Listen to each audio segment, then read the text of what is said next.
Good afternoon, everybody, and happy Gondorian New Year. It is the 25th of March, on which the whole Kingdom of Gondor will be celebrating the beginning of the new year, starting at the beginning of the Fourth Age. So here we are on March 25th. And so today we're going to return to Tolkien and Tolkien adaptation. And so, of course, Maggie and I were thinking a lot about the discussion of Tolkien adaptation in The Lord of the Rings that we have begun in a really fun video project that we are working on. We are joined by a special guest, Ben Davis from Studio Lab, New Hampshire. Hey, Ben, welcome. Hey. Of course, as you can see, Ben and Maggie are like actually sitting shoulder to shoulder because Maggie is here with us in the state of New Hampshire today. So I'm in the same time zone. I'm in the same room with somebody. It's amazing. There's no dog interrupting us. Can't wait. That's it.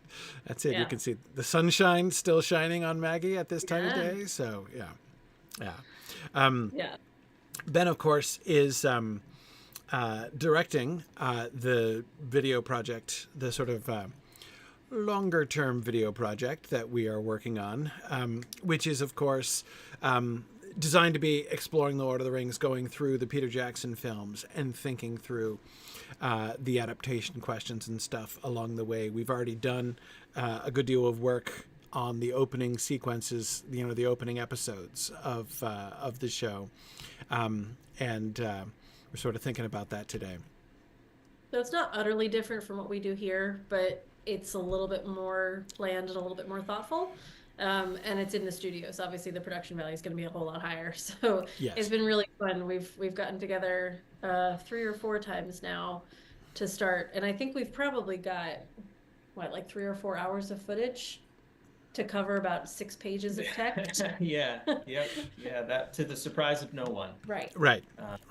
Exactly. We do expect it to go a little bit faster than some other projects, but it will. Yeah. And we're doing, honestly, but we've done many minutes of film in that time. Yeah.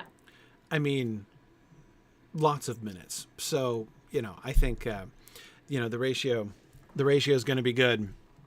But yeah, so it was, we began, of course, with the prologue sequence, the Concerning Hobbits prologue sequence. And I did just put a clip, so FYI, I do have that if we want. Oh, you do have a clip? I do have a clip. Literally this second, it was just sent, so I haven't even looked at it yet. But if we want to show it, I've got a clip. Cool. Do you want to begin with that? Do you want to begin with the text, or do you want to begin with that? Let's begin with the text. That always sets our good foundation. And then we can all watch this clip together and be surprised and see if it has anything to do with the text we read. And then we can talk about how it fits in. Clip being received in real time from our production team. So, okay, there we go. Right. All right. So we'll start with the text. So this is how the prologue of the Lord of the Rings begins. 1. Concerning Hobbits. This book is largely concerned with hobbits, and from its pages a reader may discover much of their character and a little of their history. Further information will also be found in the selection from the Red Book of Westmarch that has already been published under the title of The Hobbit. That story was derived from the earlier chapters of the Red Book, composed by Bilbo himself, the first hobbit to become famous in the world at large, and called by him There and Back Again, since they told of his journey into the East and his return, an adventure which later involved all the hobbits in the great events of that age that are here related. Many, however, may wish to know more about this remarkable people from the outset, while some may not possess the earlier book. For such readers, a few notes on the more important points are here collected from Hobbit lore, and the first adventure is briefly recalled.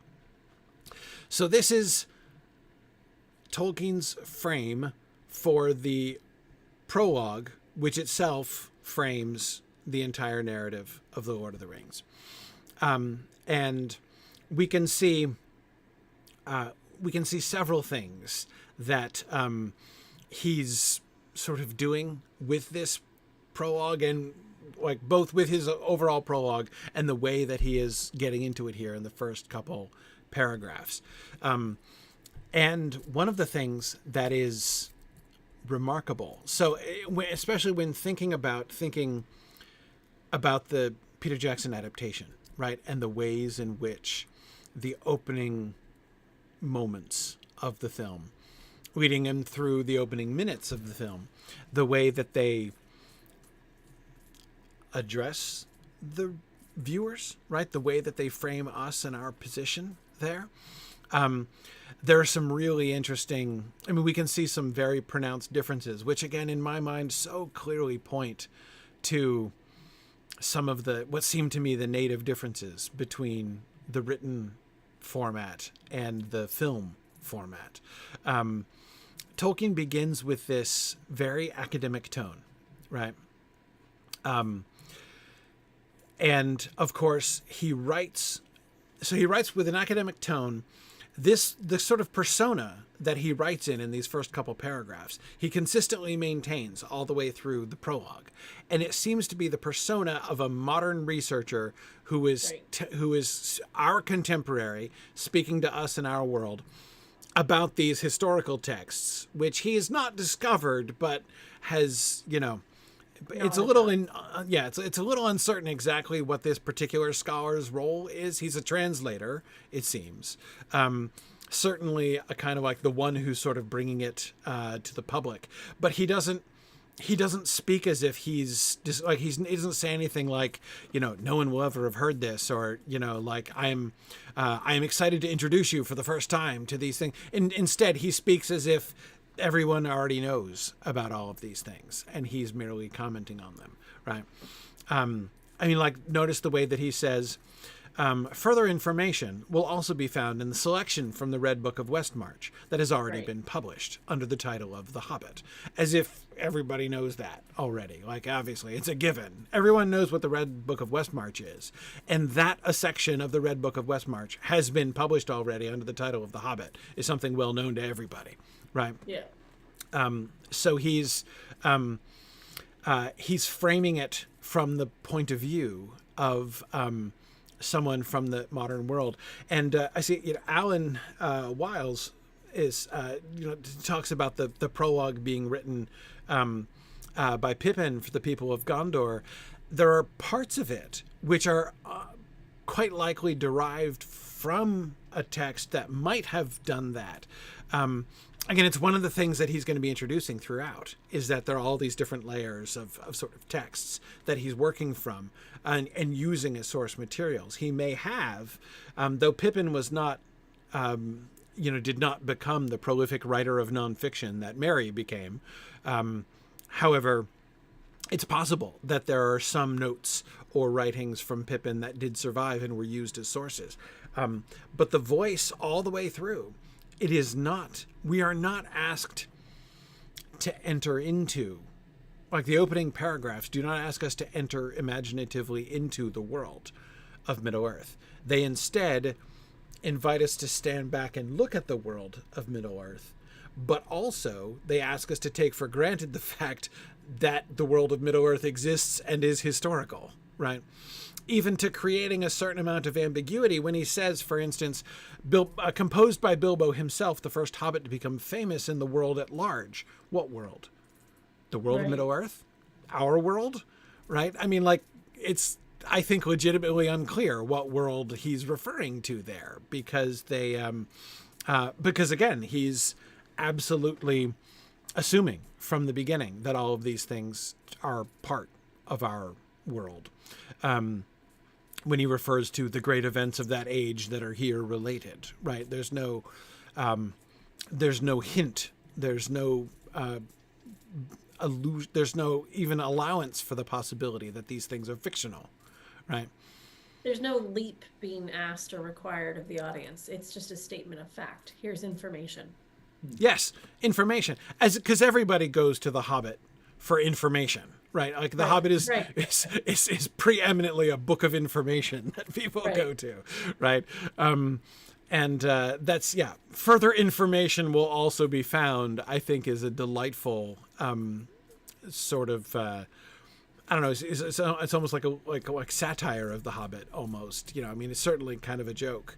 Not exactly a joke at his own expense, but a joke that he expects readers to to kind of participate in. Though I have to admit, I have clear memories of reading this prologue when I was like in middle school and high school, and I just like ate it up. Like I didn't find that funny at all. I was just like, that's right. There is a good deal of information that you can get from I don't even know if I would call it a joke. It feels very, very factual to those of us that live and breathe this world. Like, well, yes, indeed. Yes, of course. Exactly. Yeah. No, that's appropriate. Yes, no, absolutely. Yeah, I was at that age. I was like, yes, I have derived a great deal of information from The Hobbit. In fact, right. Yeah. Anyway, yeah, it is. So when we look at the kinds of ways and the different kinds of levels in which Tolkien is writing and addressing us right here and involving us in this story, it's in a completely like that. It's really, really hard to do this sort of thing. You can do, kind of metatextual stuff in films, right? You can break the fourth wall. You can but that's, but like, even that concept, Maggie, the concept of breaking the fourth wall, thinking about what that means in film compared to what doing a similar kind of thing means in like the context of a novel or just a written book. Yeah, I don't know if I would quite call different. This one, yeah, I don't know if I would even call this one breaking the fourth wall. Like breaking the fourth wall, you feel like is a tongue-in-cheek aside to the audience in film most of the time. Like sometimes it's not. Sometimes it's a narrative frame to give us, but so often it's like, haha, did you see that? It's like a joke to the audience to make sure you're paying attention or watching. Right, like that director's note in the Barbie film. Remember when like the director interrupts, voice comes in saying they shouldn't have cast Margot Robbie because she's too beautiful. And right, exactly. Like this would have been easier to believe because it's at the point when Barbie is complaining about how unattractive and everything she is, and then the director's note interrupts it. Right, and that's exactly that sort of aside interruption that doesn't like stop the proceedings, doesn't reroute things. Like I'm thinking about, like, for instance, the way that the kind of right-hand turn that the end of Blazing Saddles takes, right? With it's not that kind of a disruption of the procedure, but it is this interruption, right? It's a commentary. It's taking you into the room as opposed to you watching the room. It's bringing you in. And in text, I mean, the most clear example I can think of is Princess Bride, because the author interjects himself and physically talks to you separate from the story that's going on in the text. But like, yeah, that's flat out breaking the fourth wall. But to do it in this way, I guess you could say it's breaking the fourth wall because it's addressing us, but it's more of a narrative technique than it is, I think, an audience perception question. Mm-hmm. Yeah. But it's to be doing metatextual things within the context of the written word is, again, I think it's just easier. I mean, like we talked recently in Dune about the Princess Irulan epigrams that we get in every at the beginning of every chapter, right? Which introduces an entire metatextual level, right? The idea that this text is being taken from or adapted from or somehow connected with this set of texts which are historically situated within the world that it's talking about. It's much easier and much more frequent, I think, to disrupt. So like when you're picking up a book and reading it, right? The thing the thing that is happening that everybody assumes, like the default framework of the experience of picking up a book and reading it is, okay, it's a book of fiction. So, okay, I am reading a story that was written by this person.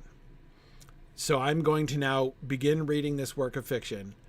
And then I'm going to be engaging imaginatively with this work of fiction as it is unfolding. And it is understood that it is a work of that it is a work of fiction that someone has written and that I am reading, right? This is why the default assumption, like this is why like the third person omniscient narrator works, right? Like you don't ask the question, like by default, you don't ask the question, how do I know what this person was thinking, right? Yeah. Because the narrator knows, like this person is writing the story and the person who's making up the story knows the answer to the question, right? So, but of course, again, there are so many ways to kind of tamper with that default set of assumptions. Even writing something in the first person creates a metatextual situation, right? And there's a reason unreliable narrator is such a... Yes, and then... Exactly, and then you can play with that further and do all kinds of... As well as... Anyway, so it's very, very common to kind of take that default reading experience, to take the default viewing experience, right? Film viewing experience, and to tamper with it in the same kind of way is, I think, much more uncommon, right? I mean, the default, because again, what the default situation is, right, is that you're sitting and you're watching a story, and what you're seeing is happening. You're seeing it. There's a kind of objectivity to it. Like we can talk about point of view characters. That's a thing that's often discussed in discussing film or TV. But there's no such thing. It's not an actual point of view character. Like we're not actually inside their head seeing what they're seeing usually, right? It's very, very rare, I think, that we're getting like the camera is like the eyes of a person. That would be a literal point of view character, and we never get that, right? And it would make us sick in like 6 seconds of screen Oh my time. goodness, yeah, I'd be, yeah. I'm just thinking being John Malkovich. Like I loved that film, but all of the shots where you're actually inside John Malkovich's head, it just doesn't work for very long. So like, don't make us do that. Yeah, no, exactly. So again, like the default, like the thing that's happening, right, when you're watching a film, it's generally understood to be like you're going to watch a story that is put together, like you're watching these things unfold. So you're entering into the sort of fictional frame of the story that you're watching, and the things that you see are, you know, happening in this fictional world that is being created here, right? And of course, like happening, usually the assumption, right? Like if you're not prompted otherwise, is they're happening in the order in which you're seeing them, and whatever, right? Like those are sort of the reality. And again, those can be tampered with in various ways too, and directors will play with that. But again, when I think about the levels of it, the frequency and the extent of the messing with that default parameter, it's just far, far more common and simpler to do with books. So back to the Peter Jackson trilogy, right? We don't get any of this kind of thing. Go ahead. Let me just quickly answer D-May's question. D-May, you probably actually met Ben briefly because you guys were both Rings of Power in New York City premiere. So yes, there you go. So Ben is a studio director of Studio Lab, but he's also the director of Rings and Realms and the director of the Exploring Peter Jackson Lord of the Rings project that Corey and I are talking about right now. So this is a separate video project that we're doing for the Signum Collaboratory. So we're just kind of chatting through what the motivation for that series was, and yeah. We thought, why not do it on Tolkien Reading Day? Tolkien Reading Day, Gondorian New Year, exactly. Exactly. Anyway, so this is me like going on about frames and stuff because. But that was where we started this conversation, like because the frame is so different from the film than what it is here, and that just started this conversation of like, well, why is it so different, and what were the thought process between these two, and. You know, the really simplified version, we've got a book where we're just bringing you into this world. You're not supposed to question it. Just start reading. And it's so nice to suspend that disbelief really quickly and just be engaged in the world. In the film, they got a lot of ground to cover in a very short amount of time. So it's more like a primer.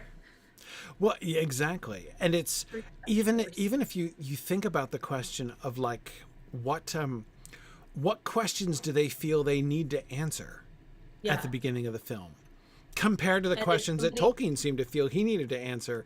Even now, of course, the prologue was, as someone was mentioning earlier, the prologue was written later.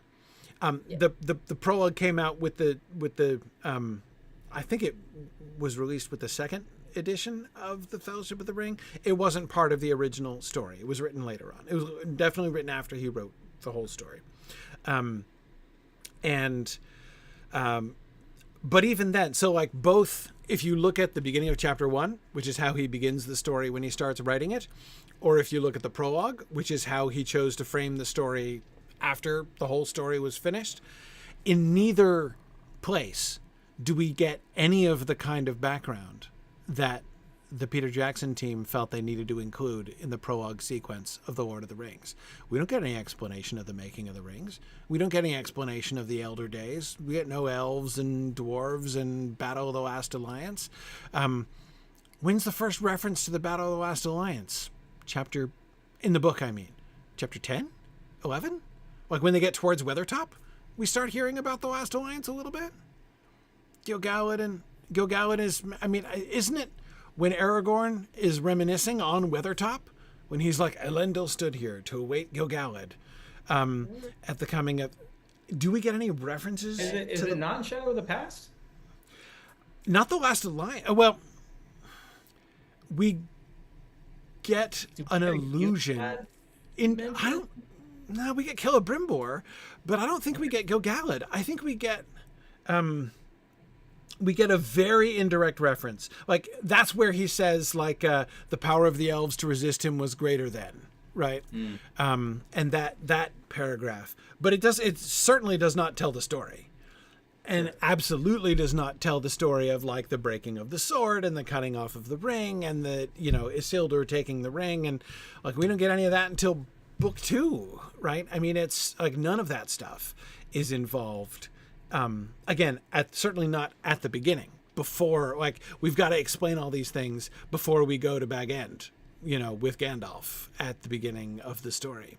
And yet the Jackson team felt like, okay, no, we need a prologue sequence, but in the prologue sequence, we're not going to do what Tolkien did in the prologue sequence. We're going to do a completely different thing. We're going to help people to understand. And I'm not saying it's like a bad or nonsensical decision. It's just a very different decision from the one that Tolkien made.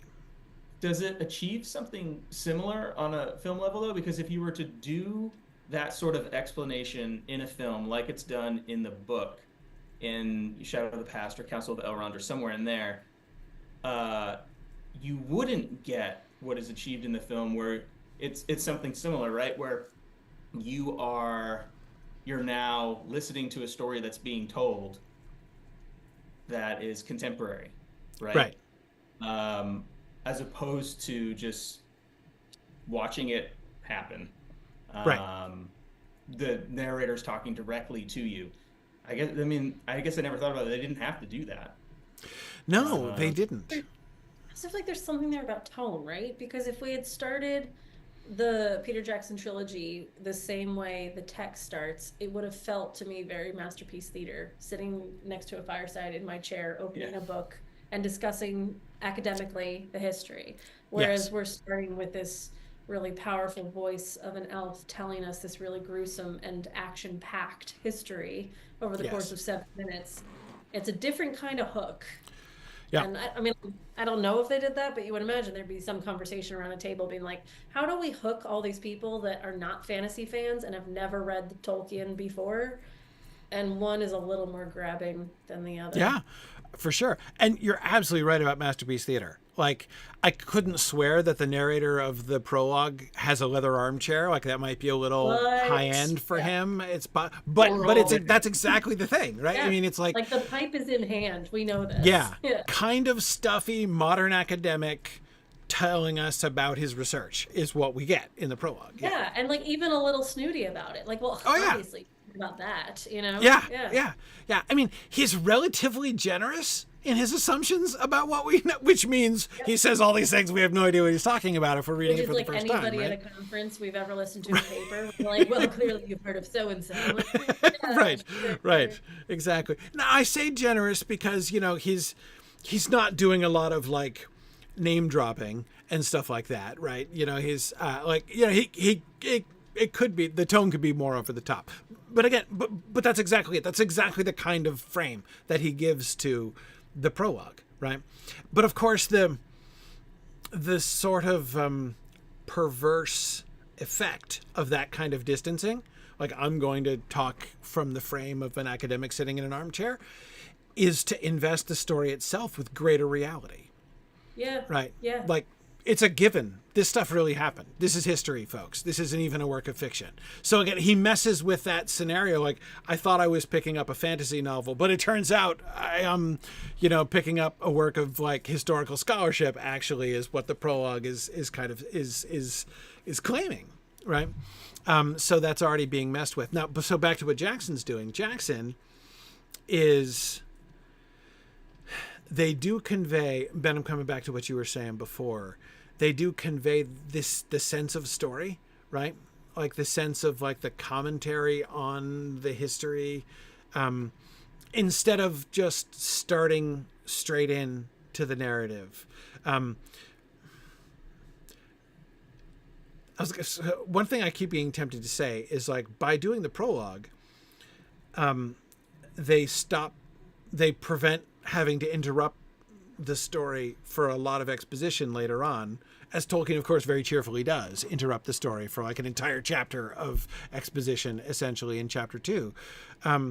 Except, I guess if you're going to, instead of interrupting the story for exposition, you're just going to begin the story with like 10 minutes of exposition. You're not exactly skipping it, are you? I mean, so yeah.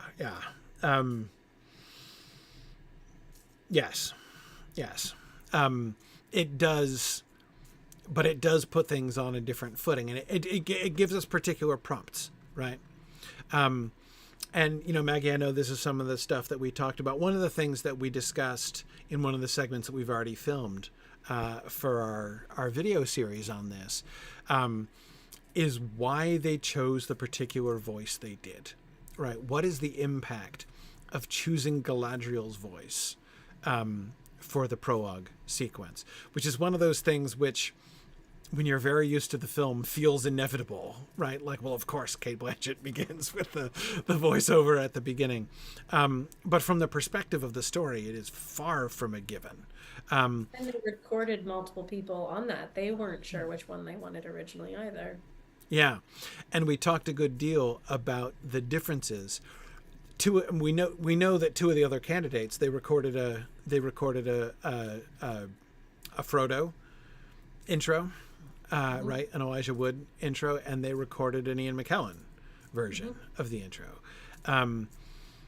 and either one of those can make really good sense, but has a very different effect. It has a very different impact on what we receive as viewers, like what we perceive is like being packaged for us, essentially. Right. And like the authority that's brought to it. I don't know if we would question it because we don't live in the world where Frodo gave the introduction, but I do wonder like how our perception of Middle Earth would have been colored slightly differently because we're getting it through Hobbit eyes, which is a really neat way to tell the story because that's such a driving force through the story. But because we got it through Galadriel's eyes, it comes with this like oomph, right? It comes with this real gravitas. That we're getting this voice that has been around for a very long time and is an authority on a lot of the things that she's covering in this 7 minutes, because was she there? We know Elrond was there, but she was alive, but the only the only thing that the prologue at least claims she was there for was the distribution of the Rings of Power, right? We see her there, but she just showed up for that part. Yeah, she couldn't be bothered to show up at the Last Alliance. I got my ring. Yep. Out. She got hers. Exactly. I'll be over here. Thanks. Yeah. So, but yeah, I mean, certainly she has. She was around, in that whole time.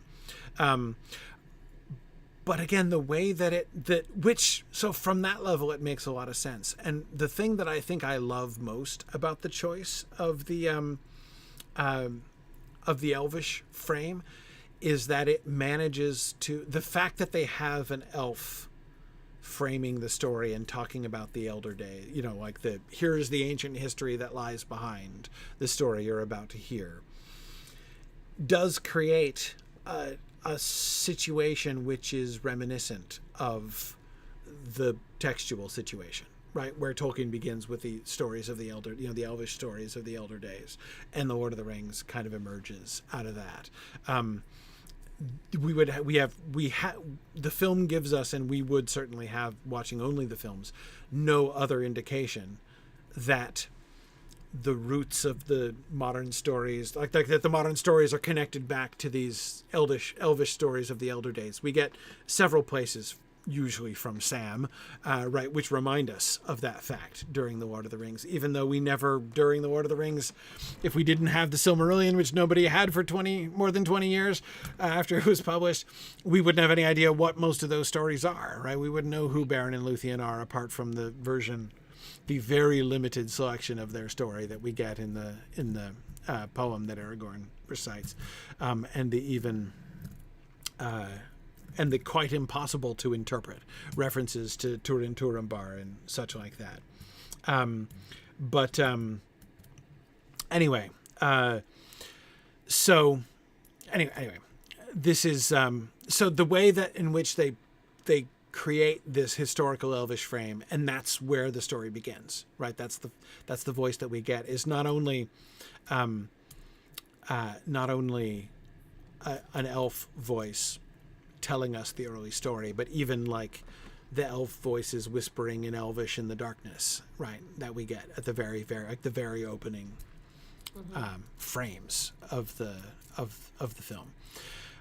So yeah, the work that they're setting out to do, that the two works set out to do in the prologues, right? In these opening sequences, are really very, very different kind of works, given the kind of context that they have, right? They are, but that just made me realize some of the similarities too. Like, what we need here is unquestioning immersion to the world and a belief in the authority of the voice. Mm-hmm. So for Tolkien's prologue, it was an academic. Maybe that's because Tolkien was an academic. It's something along those lines of like, let me give you my lecture because I'm an Oxford Don. Whereas this is more fictional because we're participating in this world visually for the next 9 to 12 hours. And we're going to give you the elf that was there. So that is the authority on this story, not an academic. Oh. So I think Tolkien isn't thinking about establishing authority, really. I think what he's providing is context on the publication history, right? You are holding a book which has been published. You have heard of this other book called The Hobbit, which has been published. I am going to tell you, I'm going to contextualize these things for you so that you understand where this stuff came from and what this thing that you're holding in your hand is all about, right? And I think, by the way, it's also colored, his prologue is colored by the fact that Tolkien himself hated reading prologues before he started the book. Like, he in a prologue that he was invited to write to an edition, was it a Morris? A William Morris book? I'm forgetting which book it was. Maybe it was a MacDonald. I forget. Either MacDonald or Morris. I forget which one it was. But one of their books he was invited to write an intro to. And he digressed into writing this whole essay about why you should never read the introductions to books before you read the books. Instead, basically, and so he was like, whatever you do, stop reading this. If you've not read this book, stop reading it right now. Stop reading this right now and jump to chapter 1, read the book, and then come back and read this, because it's perfectly ridiculous to read an introduction before you read the book itself. And so I think that some of his approach to the prologue is kind of sort of biased by his own inclination in that way. By the way it's presented in the book, like, inescapably, this is the first thing that's given to the readers, right? Like, so if they're picking it up and paging through from the front cover and going through, this is what they will read first. But I do think that his own bias in which, like, he didn't really want people to do, I mean, the prologue really does make more sense if you've already read the book. he's kind of you will find that the academic narrator of the prologue is kind of addressing you more directly if you read it after you've finished reading The Lord of the Rings, and now you're wanting to understand what is the history, and even you're prepared to understand. You'll get the reference to the book, to the reference to the Red Book of Westmarch, right? Once you'll probably figure that. I mean, I don't think it's mentioned by that name. No, it's not mentioned by name during the course of the narrative of The Lord of the Rings, but you'll figure it out. What he's referring to, and at least have an idea. But yeah, anyway, so that kind of complicates things there a little bit. Anyway, so back to what Jackson is doing. Dime is right. With an elf telling the background, it gives the story a depth that goes really far back in time. And I would say, Dime, again, like a thing that you can't take for granted, right? Assuming no background in Tolkien, if you're reading this, the association of elves with that antiquity, right? If you just had a Frodo frame, which in many ways makes much more sense, Right. or rather would be more similar to how Tolkien frames the story, right? Here's the story as told by the hobbits, right? They wrote this in the this all comes from the Red Book of Westmarch, which is the firsthand accounts of the hobbits who were involved in these stories. So if we're just getting like, I'm opening the Red Book of Westmarch and then I'm getting the film, right? It would be a Frodo frame. Like that would make perfect sense. But what we would lose is even the knowledge of the fact that like the depth that lies behind these stories comes from the elves.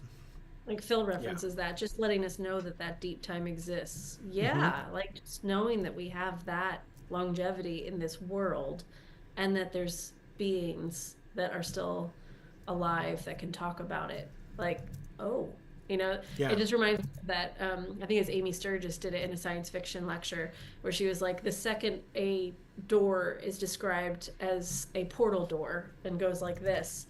It's such a subtle way to bring you into this world and going, oh, that's not normal, but it's normal to them. So all of a sudden I'm in a science fiction film, Right. or a text. So what a nice way to be like, oh, I'm in a fantastic world because this person's been alive forever. Yes, exactly. And think of the payoff that has in the film. We haven't gotten here yet in our discussions, but I'm thinking of this scene when Sam and Frodo are seeing the procession of elves in the Shire, right? We would get, there's a bunch of things that scene would communicate all by itself with no context at all, right? But given the association that's already been made between elves and this deep time that Dime and Phil are talking about, between elves and authority, right? All of that now, like, when we are, as viewers, are kind of sitting there with Frodo and Sam, peeking through with them and watching the elves process by, it has a kind of impact that it wouldn't have had, I think, if we didn't have that prologue. And especially the leaving part, right? Because they're leaving Middle Earth. So like, okay, great, they're done. Whereas with that prologue that we do have, you're like, oh no, they're giving up on Middle Earth. The history and the knowledge is all leaving too. Yes, exactly. We are losing touch with our past and our history. Like soon no one will be left who remembers these things. Again, as gets raised explicitly during the intro sequence itself.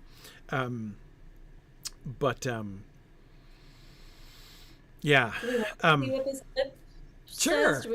I don't even know how long it is. So like we can just play a minute of it if you guys want to see it. So this is super, super rough cut. Like literally, I just asked the editor for a very brief minute that we could show to just kind of give you a glimpse as to what we're filming. So there's no titles on it. There's no music on it. There's nothing formal shared on it yet.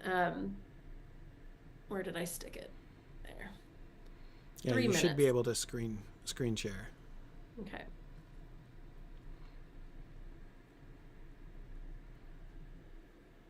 There we go. You see Hang on a us? second. I do. All right, let's see if this works. Hello, thank you for joining us for this first element of our Exploring Peter Jackson's Lord of the Rings trilogy. We are really excited to dive into this, but before we get going in the analysis, we really wanted to just kind of prep what you're about to see and what we're about to talk about. So we wanted to talk a little bit about the prologue in general. What is it? How is it put forward to us? What is framed and told in that story, and how do we receive it? How does that affect our interpretation? So let's get into that. Yeah, I mean, as a framing device, this is a huge choice. There are several huge choices that are being made that really are going to set the tone for a lot of different things. So one of the things, of course, that we can notice right away, a difference we can immediately see about how the approach to storytelling is happening, is that, of course, the content of the prologue, the film prologue element, right, is mostly taken from the book, Chapter 2, The Shadow of the Past. Of course, so in the narrative in the book, Tolkien, introduces the characters and we sort of start the drama with Bilbo not giving up the ring and stuff, and then we get the backstory, right? We get this long chapter, which is the conversation between Gandalf and Frodo, and it's pretty clear that Jackson doesn't want to stop the momentum of the story in that way. It's pretty tough to kind of rewind and then have all that action after you've already started something in one tone. So the first thing that we get here is elvish whispering into darkness. So thinking back on the conversation Maggie and I had about this, it really establishes that's the starting point, right? The very first thing that we get is, before we get any visuals, it's almost like a kind of memory of the Ainulindale, this idea of singing the world into existence from darkness. It's not quite, because it's, we're getting speaking instead of singing. But again, the way that the choices that the Galadriel choice really frames the elvish antiquity perspective, right? This is something that I think is really interestingly highlighted by the fact that literally before the very first visual shot we get, we hear elvish speaking in the background. I think that it's a super important choice. Okay, so let's take a look at some of the shots and the film elements that they've got to help tell the story of Lord of the Rings on screen. So we're going to start at the very beginning, and it opens with a lot of darkness. So we have a lot of time before we actually see anything visual, but that's very important. So we have this 28 seconds of just darkness before we see anything to tell the story. So that really encourages us to kind of shut off, to open our ears, to be receptive. It quiets down that outside world, and we only hear Cate Blanchett talking and giving us that introduction as Galadriel. And so we talked earlier on about how important that was, to have Galadriel being the one framing our story. So to hear her coming in while we're settling into this story, just kind of absorbing ourselves into the darkness and having her frame us within that, it gives gravitas, right? It gives this extra level of oomph as we hear her voice come in and just settle us into the story of this is what's happening. Ooh. Oh, thank you to Matthias, our editor. Yeah, that was fun. That's great. That was fun. Of course, I was going to say the last two sequences when you and I are talking separately there is what's going to be accompanying the actual visuals of the film there. So yeah, so we'll actually be talking along with like an inset, right? Like there's going to be visuals of the film set into the screen, so you see both of us. Anyway, So there you go. That was a fun little clip, but that's basically like the short version of what we've been talking about tonight, of just spending some time taking a look at the footage and discussing some of the decisions that Peter Jackson would have had to make in his adaptation and why did it happen that way, and let's take a look. So actually doing the play along. So it has been really fun to think. I have been so much enjoying. I really feel like this film, discussing the films that we've been doing, the show that we're doing now, discussing the films, is like the sort of adventure in applying all the things that I've been learning from our discussions, Maggie, over the course of the last 2 years, right? And it has been I mean, everything that we've been doing has been so delightful so far. I have found it to be so, again, all of the conversations we've had and the way that it's changed my sort of understanding of adaptation and thinking about what's at stake in adaptation has really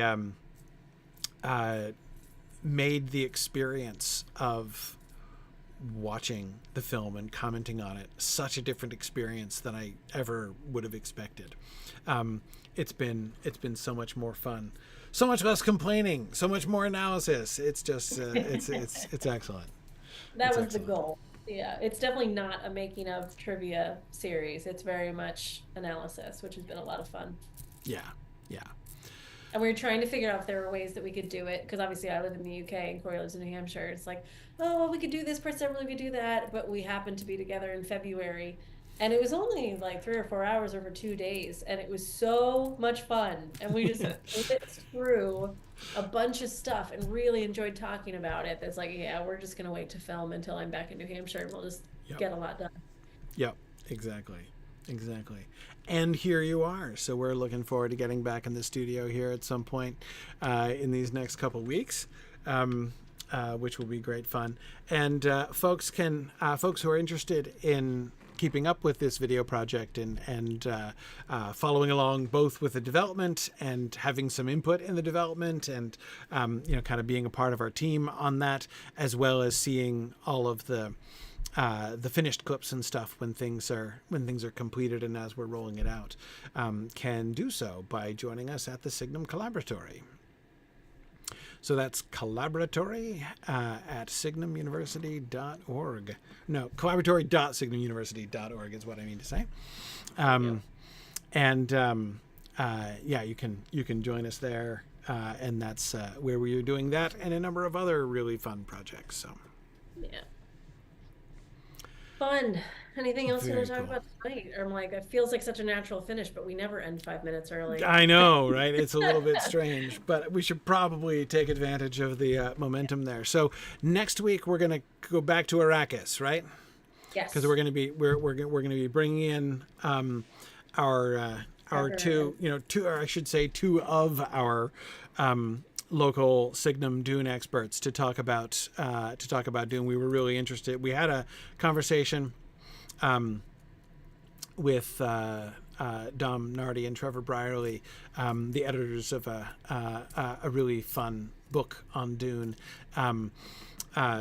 which came out a little while back. Anyway, we had a really fun conversation with them about Dune adaptations before, when we were looking at different Dune adaptations, kind of bigger picture. And so we wanted to return with them and hear their perspective on the second Dune film, which I know Maggie and I have already talked about a good deal, but there's Really, I just need to keep talking about it. And much I more need to say do it about again that, this yeah. week just to prepare. So it's going to be a different time though. So it's April 1st at 9 p.m. That is 9 not p.m. an April Fool's joke. It's 9 p.m. Eastern right. Standard Time. So Phil, don't worry if you cannot stay up that late. That is insane. It's okay. Yes, we do apologize. I know, Yeah. we have many viewers who like to watch or listen from Europe, but and I know it's going to be harder that day. But yes, we are, when we have American guests, we often will need to accommodate that to change the schedule. So, And I happen to be in this time zone, so let's just milk it. Yeah. so it works. Exactly. Exactly. Very good. So we'll look forward to that next week on the 1st at 9 p.m. Thanks for joining us. Ben, thanks for sitting in with us. Appreciate it. Yeah, thanks for having me. See you next Awesome. time. And we look forward to getting in more work on our exploring Peter Jackson's Lord of the Rings trilogy series as well. So thanks, everybody, and we'll see you guys next week. Bye now.